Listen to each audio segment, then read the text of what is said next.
Thanks, Sean. Hey, good morning, Tony. Morning, So, Steve.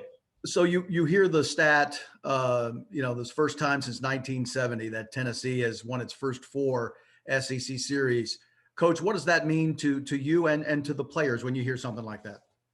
Yeah, I think it puts it in perspective what you want to do each year, and in order to have the type of success we want, which as it's posted on our wall out there, as far as what you need to do is you need to win as many series as possible, and if you can win a whole bunch, you can not only do what you want to do, but maybe even greater. But we're not even to the halfway point yet. This will be kind of the halftime on Monday of our SEC schedule.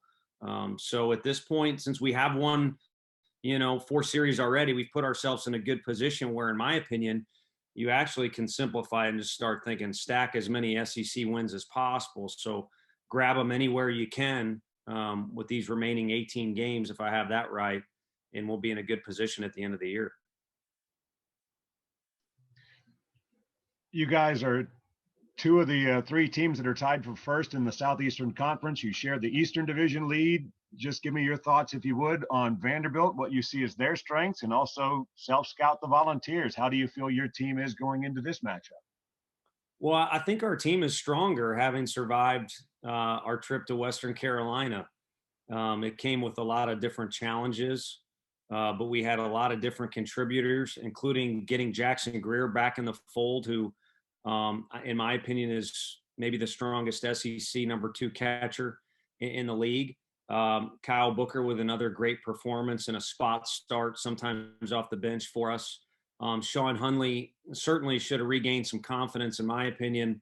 I know Sunday didn't go the way he wanted, but he forged through some tough circumstances down there, and we wouldn't have won the game without him.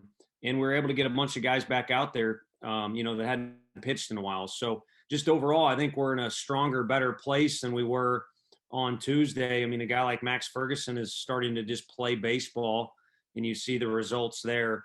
So if we can just get our whole group to just play and get everybody that's capable of being healthy, like a Rackers who pitched, on Tuesday, and like Jackson Greer, then I think we can continue to improve. And, again, the 1970 thing is great, but our season is so rapid in repetitions, you don't, really have time to reflect on that stuff until the season is over.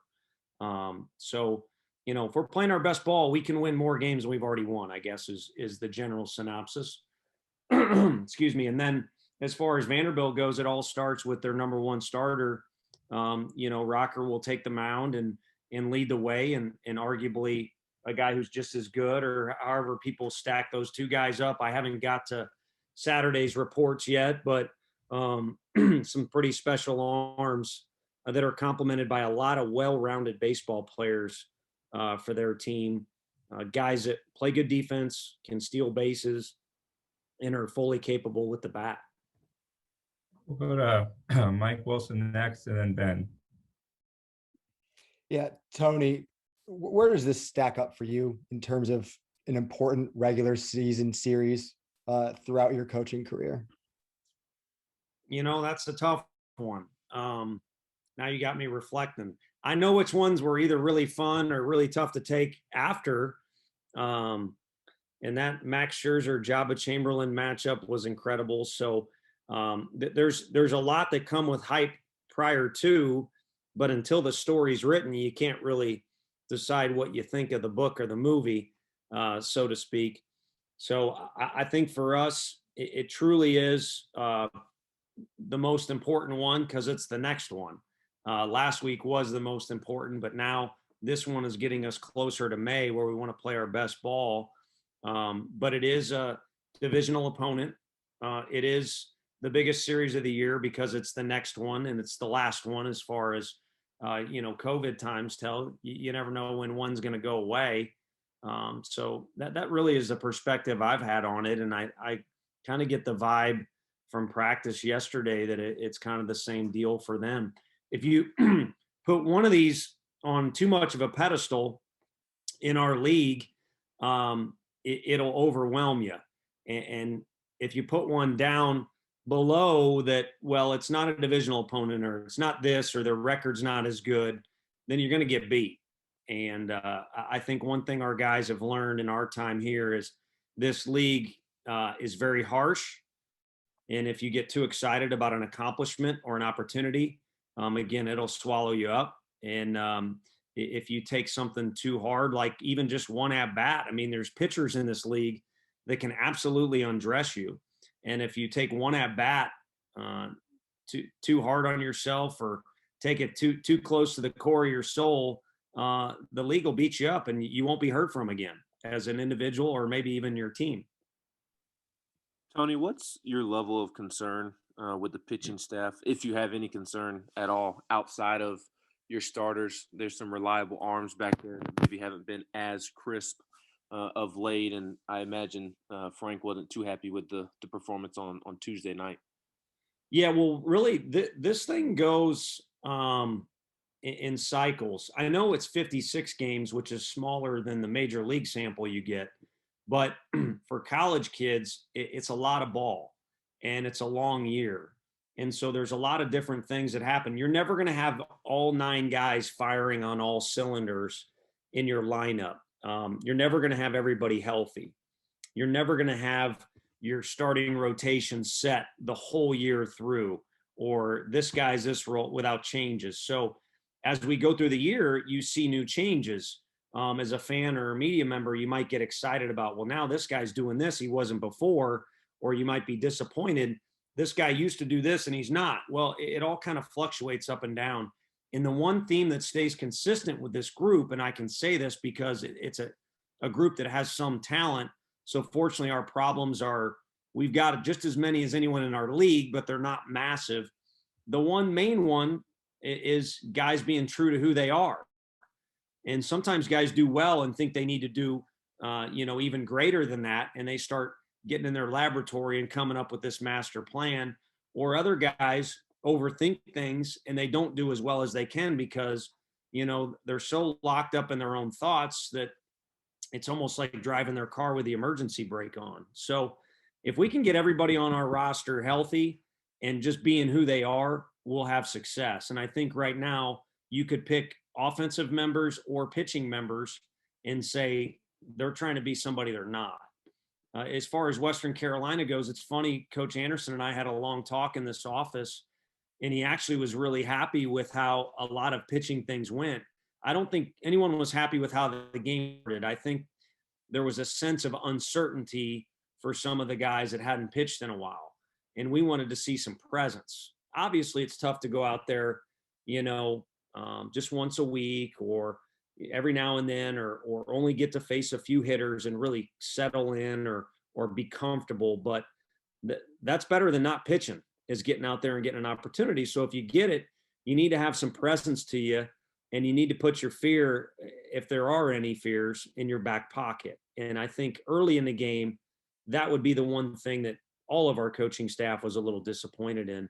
But I think some of the things that happened over the course of the game, even a guy like Housley who got hit, he threw strikes, he threw with confidence, he had some presence.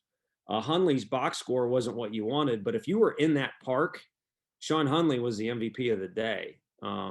So like anything, there was negatives and positives, but I think we're a much stronger team from the last 4 or 5 games being played by our guys. All right, we'll go to Ryan next, and then Gustavo. I'm curious to get your perspective when you see a team that's been as dominant as Vanderbilt struggle the week before you. Is there a sense of, oh, these guys are human, or is it a sense of, we got to be ready, we're going to get their best shot this weekend? Yeah, again, I wish I had I wish I was an important person and got the copy of the movie before it was even released. The end of the weekend will kind of tell you that, and we don't have any control over, Georgia causing this or that. It's the nature of the league. There's interesting timing that goes on with each opponent in the 10 weeks, and when you travel and when you don't. And so the bottom line is we're at home this weekend, which we feel is an advantage for us. And we're playing a team that when they're at their best, they're as good as anybody in the country. But at the same time, it is a sport of baseball, and to be flawless throughout 9 innings, no matter who you are, is very, very challenging. It's been done and can be done, but I think our guys know that anybody's capable of beating us, and anyone is capable of being beat by us. And we'll just show up and work at our workplace and hope that we get better each day, kind of like we got better on Tuesday.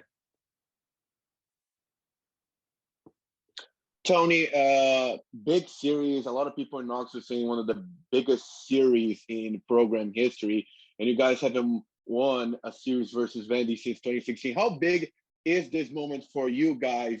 How big, have you talked to your players about, the expectations coming to the series this weekend? I don't think it's a climb a mountain and plant a flag big or anything like that, or I guess Baker Mayfield sticking a flag in the middle of the field or anything like that. I think it's a next step along the way of us wanting to get better. And other programs have different tradition than us. And to say it's better or worse is hard to judge. It's just different. We're University of Tennessee. It's been a very proud program in all sports at different times here. And the current path that we're on right now is one that when we got here, we were bitter. We won 29 games instead of 30. The obvious thing we needed to do was get to a regional. That group made it to a regional in 19, but was very bitter. They didn't play their best and were hungry to get back to one and show that they could do better in the postseason. And that opportunity was kind of robbed from us in a certain way. And so now this group kind of wanted to pick up where that left off, but they've started to write their own script. And this team is very unique. They've created their own kind of personal or team image, I'd say even without much help from the coaches. And it's been fun to watch them. But I think ultimately their goal is to keep progressing so that maybe one other thing gets done at the stadium, or, we achieve this one thing that hasn't been done in a few years. Call it trailblazing or whatever you want. So this is the next step or next opportunity in doing something special for the program. But I don't sense from the guys, I'm just speaking for them, that it's something that's, abnormally different from what last weekend was, or going to Tuscaloosa and having an opportunity to win on the road. All right, guys, we'll take a few more. We'll go back to Mike and then back to John. Yeah, Tony, you just kind of mentioned it, but how does a team get that mentality that a series like this isn't any different from the previous one, and kind of keep it all level when, to an extent, there's been a limited amount of success to this point in most of those guys' careers? Right. Well, I think they've adopted the philosophy that everybody's a rivalry in your league. And I think every program would say that about our team when they play us, whether it's hosting us or coming here. If you have any success, you kind of start to have some stereotypes or kind of some identities or ideals in your program that are known by others. And so you know who you are, you know who the enemy is, and then you have a rival, kind of a rivalry for 3 or 4 days when that team shows up or we show up to their park. And Vanderbilt's in our division, and they're in our state too, and our guys know some of their players from either summer ball or high school baseball stuff. So just like every weekend, it'll be a big deal. There's no doubt about it. But I think it's with the understanding that in our league, everybody's your rivalry. It's just there's a little different flavor to each one of those. And it's amazing how in a short time here, I think the players like Will Heflin and Evan Russell, if you bring up a team that we're playing, they would probably say 3 or 4 things at that team they know they do well, and kind of what the environment will be like when we're playing that team. As you manage the team from one weekend to the next, what do you value when you're putting your lineup together? You have peaks and valleys, a lot of baseball to be played, but if a guy's not going well, when do you think about perhaps moving him up or down in the lineup? And if somebody starts to get hot, when do you decide, okay, this is where we'll take him from this spot in the lineup and move him up to this one? Yeah, I need to get older, so I know that magic formula. I really don't have it, but I think you kind of go with your instincts a little bit. Again, know thyself is incredibly crucial in all things, but you also cannot be, ignore the fact that the opponent is always going to dictate some things for you too. So sometimes there might be a matchup there that sticks out that you think, hey, it makes sense for this guy to have maybe one extra crack at this pitcher or one less. And then too, we see some things that not everybody else does. I mean, I love just as much as anybody watching a game on the TV and saying, why the heck are you running the ball right there? Why would you give the ball to that guy?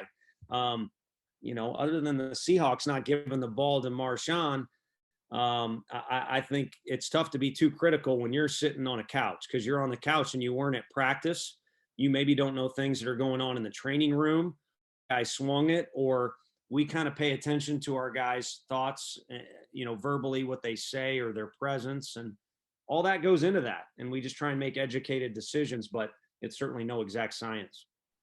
Mike, did you have a follow-up? I did. Yeah, I'm curious, Tony. You said that teams know stereotypes and identities about a program. What do you think other programs see as the stereotypes and identities of your program? Probably that Drew Gilbert's a crazy man. And, they think he probably needs to be locked up, but he doesn't. He's about as sweet of a kid as you can imagine out of uniform. But I think when we came here, with Arkansas, when I was an assistant coach there, we played Tennessee and there wasn't as many things that stuck out. So I don't know what they are, but I can tell you in the interview process, it just didn't click. And obviously Coach Serrano's probably doing that with Northridge right now. And he certainly did it at Fullerton, but it just didn't click to where you would point to, these are these guys' strengths every year, or this is their style of ball. It hadn't quite, meshed into that. And so the one goal we had, and I even kind of said it in the interviewing process for the job, is whether it's good or bad, by the end of a few years, we will have a certain brand name to Tennessee Vol baseball. And, hopefully teams think that we play hard and play the right way. And of course we want to throw strikes and play defense. So those are things that are talked about in recruiting and practice, but it also is very difficult to say, we always use Long Beach State as an example. They took on the name the Dirtbags. Well, you dang sure better play like a dirtbag, the things that go with that, if that's your actual label, because if you don't, the label doesn't mean anything. So it's nice to put sayings in a building or come up with, this is our philosophy, or this is what we want to be known as. But really it's kind of partially up to the coaches to influence the culture that way. And then we're outnumbered. There's a lot more players than coaches. So it's kind of on their shoulders, and whatever it is or whatever other people would say, it's really fun to come to work every day with these guys. And it's one that I'm proud to be a part of how they compete. But there's certainly ways they can get better, and it could go away. I mean, you need to compete every day. You need to earn it every day if you want to do something special. And so we'll keep our thumb on them to do that. Last question will go to Ben. Tony, you talked on Sunday about reaching that point in the season where you kind of want to hand the keys to the team and let them lead the way. What does that look like, and why is it important to reach that point in the season?